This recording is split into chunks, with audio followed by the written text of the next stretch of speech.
welcome again to this week's online youth video. Now, I know that not all of you have jobs, but when I was 16, I got my first job ever. I worked at Troll's Restaurant in Horseshoe Bay. That's a little fish and chip place down there. And I worked with some interesting folks, and it did not end up being the best job I ever had. But it was the first time I ever got paid consistently to do something.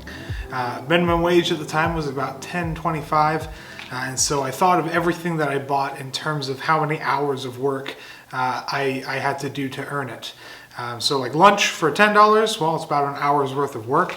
It's not too bad. I used to be into longboarding a lot when I was that age, and so $50 for a set of wheels was 5 hours of work, and I could kind of justify that.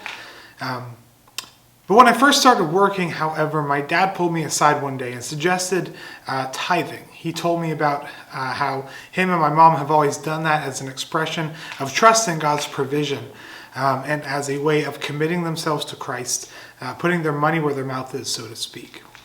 Now, he didn't make me tithe. He told me it was my money. I could do what I wanted with it.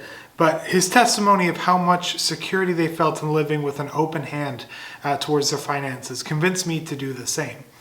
Something odd happened when I did that, and it reminded me every time I put money in the plate that all that I had was a gift from God. Yes, I worked for my money, but I had the privilege of finding work. I had the privilege of living in a country that had a respectable minimum wage, and I had the privilege of having a family that I knew would support me if I had to stop working for whatever reason. All these things pointed to the fact that I really couldn't make money without God. Now, today I don't want to talk about tithing in particular, but I do want to talk about money. So one of the things that Jesus talks about most during his time on earth is money. He speaks about it very, very often. In particular, there's a parable that we're going to look at today in Luke 12, which is told to a man who's trying to fight his brother for part of his inheritance, which we talked a little bit about that dynamic with the story of the prodigal son. And Jesus gives this amazing response that challenges us all to our very core. So I'm going to read that story for us now. It says in verse 16, "And he told him this parable. The ground of a certain rich man yielded an abundant harvest. He thought to himself, 'What shall I do? I have no place to store my crops.' Then he said, 'This is what I'll do. I'll tear down my barns and build bigger ones, and there I will store my surplus grain. And I'll say to myself, you have plenty of grain laid up for many years. Take life easy, eat, drink, and be merry.' But God said to him, 'You fool, this very night your life will be demanded from you.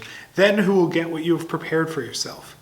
This is how it will be with whoever stores up things for themselves, but is not rich toward God.'" The last line in the Message translation of that story says, "That's what happens when you fill your barn with self and not with God." So the story continues in the following verses, but I'll talk a bit more about that on Wednesday. For now, let's focus on that parable, and I will leave you with just a short thought. Contrary to what it might look like, I don't think that this parable is condemning having a savings account. I think that fiscal responsibility is important, and stewarding the stuff that we have well is a very Christian principle. But what it is saying is this: don't put all of your hope in your money. Greed is real, and it can corrode the inner life of anyone. And it can be so easy to focus on financial excess rather than Christ-centered love for others. And when you put Christ first, you'll find your attitudes not only towards money, but towards the world in general will shift dramatically.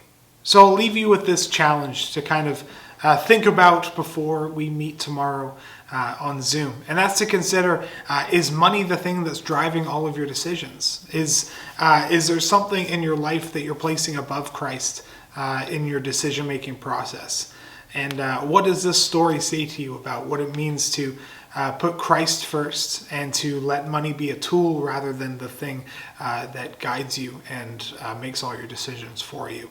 It's a challenging passage, and it's very easy to fall away from that understanding that Christ comes first. And so I'm looking forward to talking about it with all of you. Have a great rest of your day. I will see you tomorrow on Zoom, 7 p.m. See you there.